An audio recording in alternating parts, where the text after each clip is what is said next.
These iron shoes weigh over 200 kilograms, but the man has worn them for 10 years without taking them off. His master warned him from a young age that he must wear them for a full 10 years to master unparalleled martial arts. His name is Wu-Lin, and he is different from others because his heart is on the right side. His father believed he was a disaster and personally threw him off a cliff. Fortunately, Wu-Lin survived the ordeal and was discovered by a passing master who took him back home. The master immediately recognized that Wu-Lin was a martial arts genius. He then passed down the iron leg technique inherited from his ancestors to Wu-Lin. From that day on, Wu-Lin trained with iron shoes that weighed over 100 kilograms. Now, Wu-Lin has become accustomed to the weight of the iron shoes. Wearing them, his speed rivals that of Bolt, and he can even kick little Kalami away with his big toe. One day, while Wu-Lin was practicing martial arts by the roadside, he suddenly saw a bespectacled, wealthy man being chased by a group of little Kalami who had just crushed a child's ice cream cone. Displeased, Wu-Lin stomped his foot on the ground, asking, "Who?" Stepping on my ice cream cone, I said, "Stop! Don't throw a stick!" Then little Kalami swung a stick and sent me flying 3,000 meters, leaving the wealthy man stunned. After years of training, Wu-Lin's martial arts skills had surpassed the ordinary, and the group of tech-savvy Kalami in the city were no match for him. Wu-Lin moved quickly, using several knives to grip both wrists, executing 2 old punches. He then swiftly caught up with 2 little monkeys and knocked them down as 2 Kalami charged at him. The confrontation was like 2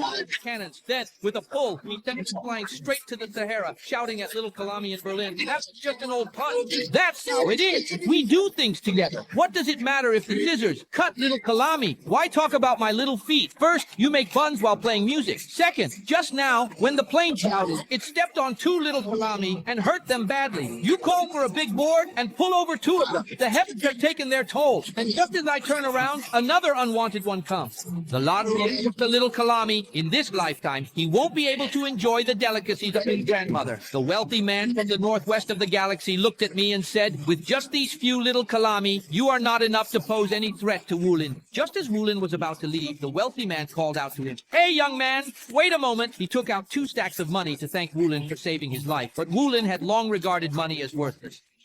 Of course, misfortunes do not come alone. Soon, Wu-Lin was stopped by several BMW cars, and a black Audi SUV was approaching head-on, indicating that the other party was definitely a tough character. A little Kalami appeared, sporting a frog-like swagger and smoking a 5 UN cigar. Suddenly, the 2 exchanged smiles, and Wu-Lin recognized the voice of his brother Monkey after a long time. It turned out that they were fellow disciples. Years ago, his senior brother was expelled from the sect for secretly learning the secret techniques, and is now the owner of a bodyguard company. Senior brother invited Wu-Lin to dinner, and the way they opened the wine was indeed very Jianghu. Wu-Lin said, "Master has already died in the northwest. This time I came down to find a job. But what job is there to find? My bodyguard company is lacking someone like you who can fight." Then, the senior brother took Wu-Lin to tour his bodyguard company, and they happened to run into the wealthy man who was there to select a bodyguard. However, after looking around, the wealthy man sighed, saying that none of them were suitable. Just then, he spotted Wu-Lin and exclaimed, "Isn't that the kid from before?" So the wealthy man took Wu-Lin with him, hoping he could protect his daughter, who was still unaware that her father had found her a bodyguard. When Yuji looked in the mirror, she saw a strange man in her house, which scared her so much that she dropped it on the ground. This really benefited that kid Wu-Lin.